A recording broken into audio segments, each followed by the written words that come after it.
Bonjour, donc là en fait je voulais vous parler de où sont logées nos peurs en fait et comment est-ce qu'on peut les défaire, est-ce qu'on peut... Alors notre incarnation en fait sur Terre au niveau individuel et collectif en fait est, comment dire, est un combat, vous le savez, hein. Alors je pense que dans peut-être déjà dans 10 000 ans, malgré comment dire, les conflits, bon, il y en a encore, hein, on est vraiment en plein dans la dualité. Il y a des moments d'accalmie. Donc voilà, hier c'était très dur, aujourd'hui c'est beaucoup plus tranquille, en tout cas là où je me trouve. C'est la nature qui remet les choses en place en fait, hein. C'est-à-dire quand il y a des événements climatiques, ça dépend lesquels, hein, mais plutôt soft, hein, genre des pluies, tout ça, avec un vent un peu du nord, ça nettoie énormément. Vraiment, hein, ça nettoie. La nature, en fait, quand elle intervient, même dans des orages, des choses comme ça, elle peut être dévastatrice, mais elle a un impact qui est nettoyant. C'est pas pour rien que plus vous passez de temps en nature et plus vous réussissez en fait à vous nettoyer, à vous désencombrer. Donc là, je voulais vous parler de la peur et du fait que où se trouve-t-elle, comment gérer ça. Donc ça, en fait, c'est, comme je disais au début, c'est un combat, hein. On est ici, hélas, pour faire... je dis hélas parce qu'on n'est pas du tout dans des choses faciles, hein. L'incarnation terrestre, c'est quelque chose de très, très dur. Mais vraiment, hein.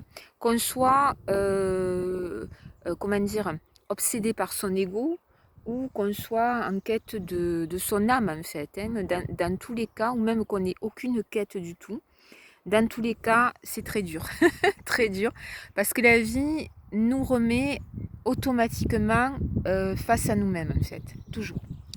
Donc là, par rapport aux peurs, donc les peurs, les colères, les tristesses, c'est pas les mêmes endroits. C'est pas les mêmes endroits au niveau de notre corps physique et de nos énergies. Donc la peur, c'est un phénomène individuel et un phénomène collectif. Alors la peur, en fait, ça se transmet comme la colère, comme la joie. Toutes les émotions, en fait, se transmettent, qu'on le veuille ou non. Alors il y a des gens qui sont blindés, c'est-à-dire blindés dans le sens, alors soit ils sont dans le rejet total au niveau de l'empathie et du coup, eh ben, ils se protègent à fond en étant dans le déni. Donc ça, c'est une chose, hein, voilà, ils ont rejeté l'empathie. Donc dès que quelqu'un, eh bien, éprouve une difficulté ou autre, ils rejettent. Et on en passe tous par là. C'est normal, hein, dans notre vie. Il y a des moments où on ne veut plus, en fait, recevoir les difficultés des autres. C'est normal, hein, ça fait partie du chemin. Sauf que, disons que dans le parcours normal d'une âme, alors l'idée n'est pas d'être un réceptacle à toutes les merdes qui peuvent exister, quoique, hein, je dirais, si on fait un parallèle avec le Christ, ben, le Christ, il a porté vraiment une croix extrêmement lourde, puisqu'il réceptionnait absolument tout. La mort, la souffrance, la violence, la folie, les possessions, enfin voilà, il réceptionnait, sauf que bon, il réussissait globalement à évacuer tout ça, puisque ben voilà, c'est un être à part. Bon. Donc plus on est éveillé, plus on a une responsabilité et plus on va porter le poids et le fardeau de ceux qui nous entourent en fait, hein. Sauf que il y en a, ce sont vraiment des poids morts et la compassion, en fait, n'est pas de mise. Voilà, donc ça, c'est important. Donc quand on est dans le rejet, en fait, par rapport à certaines personnalités qui sont dans le déni de Dieu, dans le déni des imbécilités qu'elles portent, qu'elles font, donc là, il faut être sans pitié, en fait, hein, parce que sinon, c'est un peu comme si vous laissiez, je suis désolée de dire ça, mais un parasite gagner du terrain. Il faut pas. Il faut pas, c'est important de comprendre en fait qu'il faut se débarrasser de ça. Sauf que tout seul, souvent on ne peut pas. Donc on a une nécessité à savoir comment dire, de prier, déjà, d'être dans l'action, dans la prière et de lâcher prise tout en étant dans le combat, ce qui est très difficile, mais on peut y arriver. Donc là, en ce qui concerne la peur, donc la peur, quand vous avez vaincu en fait les peurs véritablement, profondément en fait, et bien disons que les peurs que les autres ont, vous ne les avez plus. Mais tant que, comment dire, tant que vous les réceptionnez et que vous vous mettez vous-même à avoir peur d'eux, hein, par exemple si vous êtes avec quelqu'un qui est un hypochondriaque, eh bien, si vous n'avez pas réglé ce problème-là, eh bien, vous allez vous retrouver vous-même hypochondriaque. Si vous avez quelqu'un qui est dans les peurs de, je sais pas moi, la peur de la mort, et que vous n'avez pas réglé le problème, vous allez vous retrouver avec ça. Si vous êtes dans la peur de, je sais pas moi, la peur de problèmes matériels, tant que vous n'avez pas réglé ce problème-là, ce qui signifie être dans l'action, bien sûr, mais ce qui signifie aussi comprendre qu'il y a des choses plus graves, en fait, vous voyez, et bien, tant que vous ne l'avez pas réglé en profondeur, en fait, ça vient sur vous. Vous comprenez, ça passe par vous, parce que vous êtes un vecteur. Autant que vous êtes un vecteur de joie, vous êtes un vecteur aussi de peur. Voilà, autant que vous êtes un vecteur de courage, voilà, et la notion en fait de peur, c'est quelque chose à vaincre en fait, et ça ne veut pas dire faire tout et n'importe quoi, hein. Donc, parce que souvent on va pousser la machine à fond en disant je vais vaincre ma peur d'eux, sans prendre soin de soi et en faisant des choses qu'on ne devrait pas faire en fait. Vous voyez, on se met en danger en fait, hein. Les kamikazes souvent c'est ça. Donc l'idée c'est que dans notre âme en fait, la notion de courage, c'est une graine en fait, et cette graine-là, elle est très importante et il faut la mener à maturation pour avoir cette qualité qui devient partie intégrante de notre âme, qui est réalisée pleinement. Et donc, voilà, hein, il y a un travail en fait à faire sur la peur. Et on a tous des peurs, hein, la peur de la souffrance, la peur de, voilà, d'être, enfin, on a tous, tous, tous. Alors il y a des choses, c'est à juste titre. L'idée n'est pas de faire tout et n'importe quoi, mais d'essayer d'être rationnel, ce qui n'est pas évident, parce que tant qu'on a des projections, tant qu'on a on n'est pas rationnel, hein, voilà, c'est normal, hein, ça fait partie du chemin, mais ça se travaille en fait. Et notre peur, en fait, notre peur, donc l'idée c'est de comprendre en fait, d'avoir la notion du danger, ça c'est important, hein, mais c'est aussi de comprendre voilà, hein, d'où ça vient et ça peut être très long, très dur, très compliqué, mais ça fait partie des épreuves. Les peurs sont transmises aussi par nos ancêtres, hein, comme tout le reste d'ailleurs, mais nous avons des peurs qui sont des peurs familiales, intergénérationnelles. Nous avons, et si on remonte, hein, des peurs primaires en fait, hein, primitives. Donc ça, tout ça en fait, normalement dans un travail spirituel profond, il faut le travailler en fait, hein. Et même dans un travail thérapeutique avec un psy, normalement vous allez travailler ça en fait, c'est normal. Donc la peur, où est-elle logée? Donc c'est là que je vais vous expliquer en fait où se trouve profondément la peur. La peur se trouve dans le premier chakra, qui est le chakra de l'ancrage en fait. C'est là qu'est située la peur en fait. La peur, et après elle se diffuse, c'est-à-dire en fonction des traumas qu'on a eus, elle va, disons, aller se loger, même si la racine en fait c'est le premier chakra, si par exemple on a peur de la sexualité, ou des perversions ou des choses comme ça, ce qui est normal, hein, ça va se diffuser dans votre deuxième chakra, dans votre troisième. Vous voyez, ça c'est comme un venin un peu, hein, c'est ça. Donc, mais la racine, en fait, c'est le premier chakra. Et le premier chakra, en fait, ce premier chakra, il est connecté directement à notre cerveau primitif. Voilà.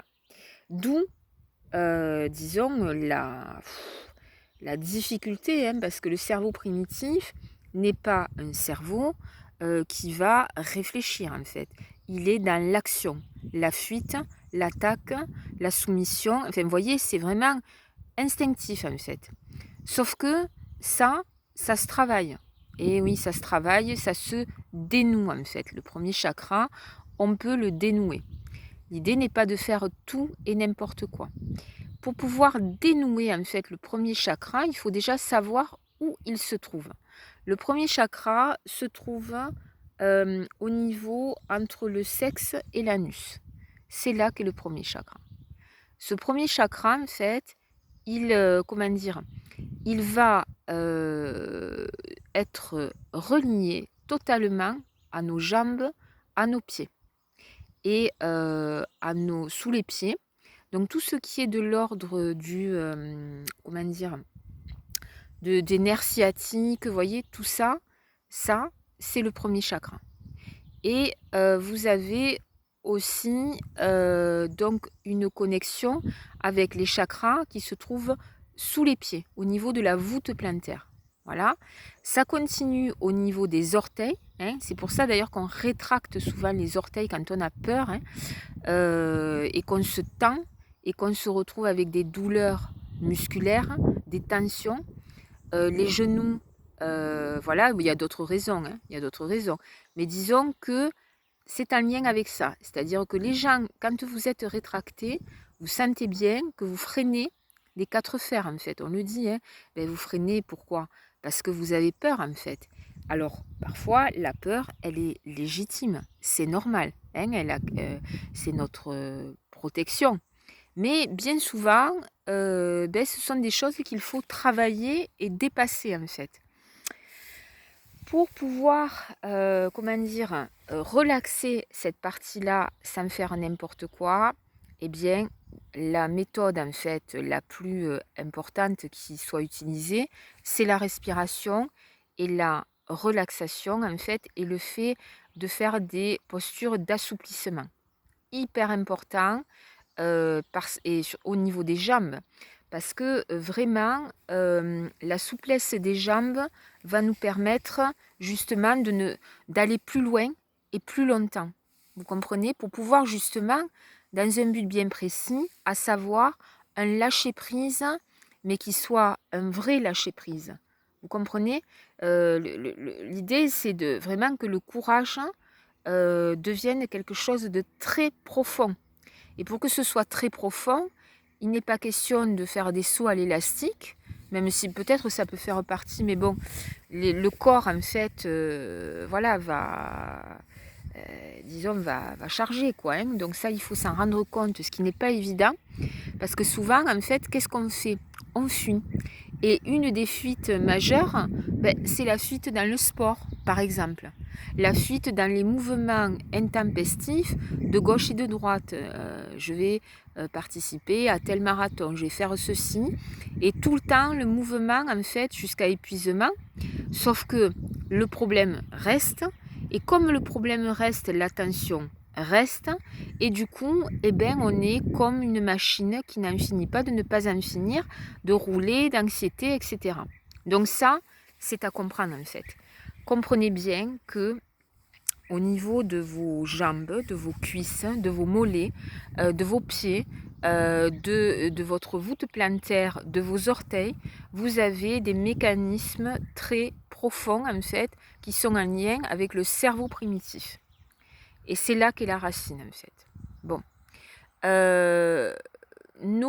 Si on regarde notre subconscient, en fait, au niveau énergétique, il se trouve sous les pieds, en fait. Les racines du subconscient, au niveau énergétique, sont au niveau des pieds. Voilà. Donc, c'est pour ça les pieds, c'est vraiment quelque chose, même les jambes, en fait. Hein, c'est ce qui va nous porter dans une action et dans un courage, mais qui n'est pas un courage de martyr, en fait, hein, mais qui est un courage, comment dire, concret, en fait. Souvent, la problématique qui est liée avec la peur, c'est que on va essayer de se positionner Et on va tendre ses jambes au maximum pour, comment dire, voilà, pour faire un peu comme Napoléon, le torse en avant, la jambe raide, et voilà. Et après, on marche comme un soldat, comme un Playmobil, en fait. Le but n'est pas là, en fait. Le but, c'est vraiment de se relaxer, vraiment de lâcher prise, de souffler, de respirer. Il y a aussi ceux qui, eux, par contre, n'ont aucune, enfin, il y a aucune direction, donc les jambes partent un peu comme des chamallows dans tous les sens. Ils ont des peurs aussi, mais bon, ils sont voilà, détendus, je dirais. Sauf qu'après, les peurs, bon, vont se manifester autrement. Ce qu'ils vont faire souvent, les gens qui ont des jambes, j'ai vu, hein, qui bougent un peu dans tous les... Où ils sont un peu comme des...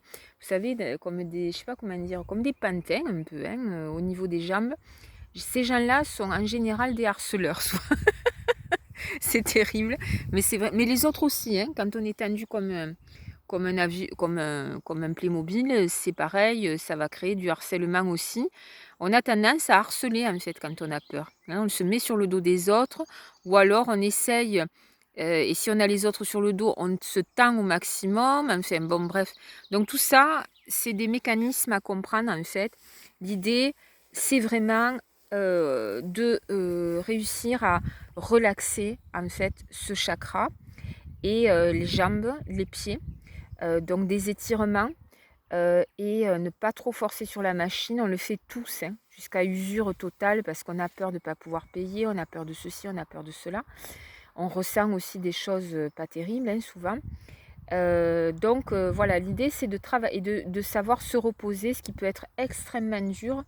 Parce que souvent, quand on est dans de ce système de peur, on a les jambes sans repos. D'accord? Parce que ça bouge au niveau du subconscient, en fait. On a voilà, des peurs qui sont ancrées. On a nos démons. On dit, hein, que sous les racines des pieds, en fait, on a notre subconscient et nos démons. C'est vrai, c'est vrai. Donc, voilà. Donc ça, c'est des choses, à travailler, à conscientiser en fait. Et alors, il y a un autre élément qui est très important, c'est l'alimentation. Eh oui.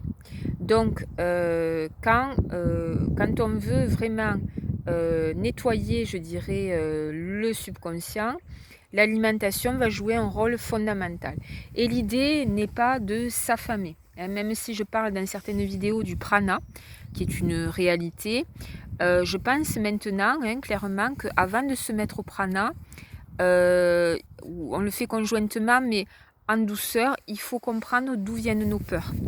Et ça, c'est un long travail. Bon, ça prend toute la vie, voire de nombreuses vies, hein, pour en arriver à un courage vraiment fort, hein, réel, concret, hein, le courage de l'âme.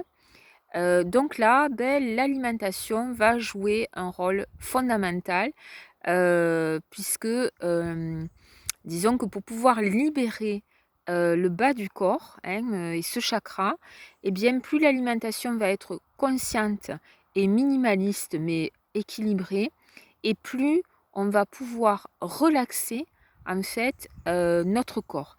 Et puis le fait d'être plus léger, physiquement, sans devenir un squelette, hein, enfin, quoique chacun fait bon, comme il le sent, mais le fait d'alléger notre poids va permettre justement de porter moins, moins de difficultés au niveau de la peur.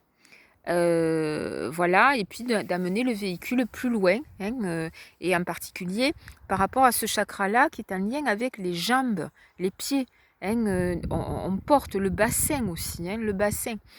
Sachant que la peur, il y a la peur de mourir, mais il y a aussi l'accouchement, hein, Alors, il y a des gens qui sont pas... voilà, qui se disent pas...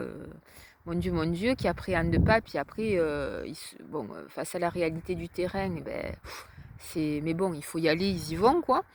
Voilà, mais c'est des peurs primaires, c'est normal, hein, c'est tout à fait normal. Et puis des douleurs aussi, hein, des douleurs. Parce que le premier chakra, il est quand même associé aux douleurs, hein. Le premier chakra, ce sont aussi les dents, hein, voilà, enfin, il y a beaucoup de choses à expliquer sur ça, mais ouais, donc là, en fait, voilà, par rapport à la peur, ce que je voulais vous expliquer, que moi je mets à jour de manière significative, tout en voyant en fait les dégâts que la peur a pu causer pour moi, mais qui suis beaucoup plus consciente, pour mes parents, qui eux n'ont jamais, comment dire, accepté de reconnaître en fait leur peur, leur projection et, et ce qu'il fallait changer en fait, hein. Mais maintenant je comprends beaucoup mieux l'histoire de mes parents et de mes ancêtres et l'histoire de l'humanité globalement, hein, et ma propre histoire à moi, c'est important de savoir, hein. Bon, j'ai parlé de mes parents dans Parents PN, gérer la catastrophe. Je sais pas, je pense que je laisserai cette vidéo, ou peut-être que j'en referai une, pour que vous puissiez comprendre en fait de quoi il est question chez les PN en fait, de manière un peu plus détachée, je dirais, hein. Au plus vous allez régler et comprendre et conscientiser en fait la conscience donc de votre vie, de votre histoire et de l'histoire globale, et plus vous allez avancer en fait sur le terrain qui est le terrain de la vie profonde et de l'âme.